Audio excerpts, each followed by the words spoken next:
Oh my god. There's any postcards that never get delivered.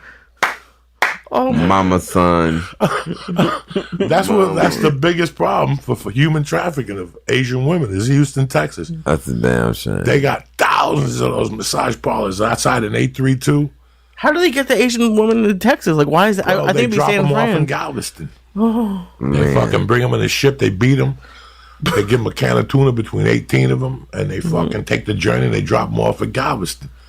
You ever see them land in Galveston? It's like fucking a war. Oh my god! They drop them off. They gotta swim. Chinese people drowning and shit.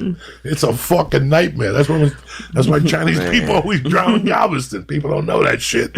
I'm dropping knowledge on you right now. Watch it. He probably isn't wrong. There probably is like 18 unexplained Asian drownings in the Texas area. Next time you're high, watch fucking Nat Geo and watch human trafficking episode. They shoot it in fucking H-Town in Houston, motherfucking Texas. And I know that's true, but I'm trying to figure out where all these drowned Chinese people come from. Even when the floods this year, they found a bunch of They found a bunch of people drowned in the floods. Now that's true. That's fucked up. That's true. But in Galveston, they find Chinese people. That means they come up in the boat and they make them run and they fucking drown. Then they find them in Louisiana. Like, how the fuck these Chinese people get here? We got a 23andMe them now. We got to do like one of these DNA tests, see where these motherfuckers came from and shit. But then that costs too much money, so they just bury them. They don't give a fuck. There's just a mass grave somewhere of unnamed Asian prostitutes. I love it, and you're doing that better now, Ali. But like for a minute, you almost had a Dean Del Rey moment with the edible. Like during the beginning of the podcast, he was like talking to himself with his hand over his face. No, I was going over lines in my head, and then I realized when you touched me, I realized like, oh, I'm going over lines in my head. He don't realize it. What lines are you going over? Over this, man. I gotta remember this script, man. And this is not going well, man. What script? This script they sent me yesterday. So I gotta remember this thing. You auditioning when? Tomorrow at 2 o'clock. Okay, you got plenty of time. So how many pages do you have to read tonight? 5. 5. Very fucking easy. How many scenes in 5 pages? 5. 5 scenes in 5 pages, correct? Yeah. The first thing you're going to do is you're going to take the character and give him a fucking first, middle name, and a last name. And even though the character breakdown says something, you're going to give that motherfucker your own breakdown because they're looking for him dressed up as Ali Siddiq. And then you're going to take the 5 sides tomorrow morning when you wake up. Don't fuck with it tonight because you're just going to waste your fucking time tonight. You ain't going to retain nothing, so you're just wasting your time. You might as well watch fucking Blackula or something, something. You should do one Get tonight, out, something. No, don't even look at it tonight. It's waste his time. You look at it in the morning and you look at it sober. And you think about it, and then you smoke, and you give that motherfucker color. When you smoke reefer, while you looking at, and I'm not playing with you. I'm listening. This is how I booked 1,000 fucking movies because I give that character a name, a middle name, and then because they'll only tell you this character's name is Shifty. Mm-hmm. Well, Shifty got to have a life before that fucking day. How do you make it up? That's imagination. That's where Marlon Brando was a fucking genius.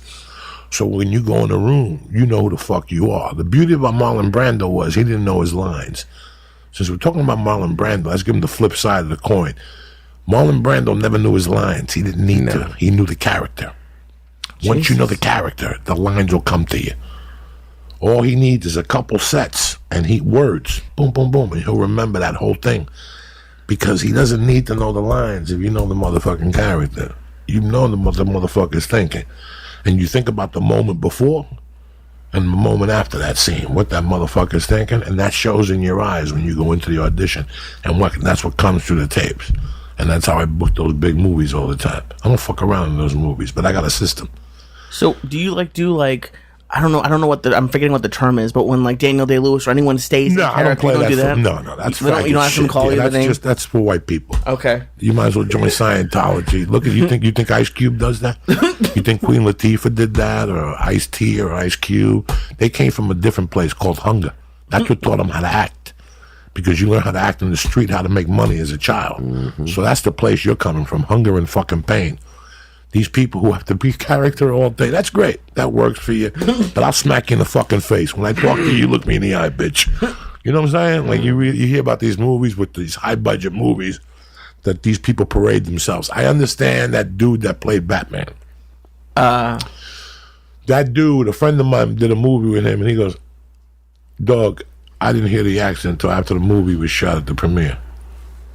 He goes, I spent 13 weeks with that dude. He played American the whole time. Who played Batman? Give me one That's second. the best white dude out right now. American Hustle. That white dude could act his ass off.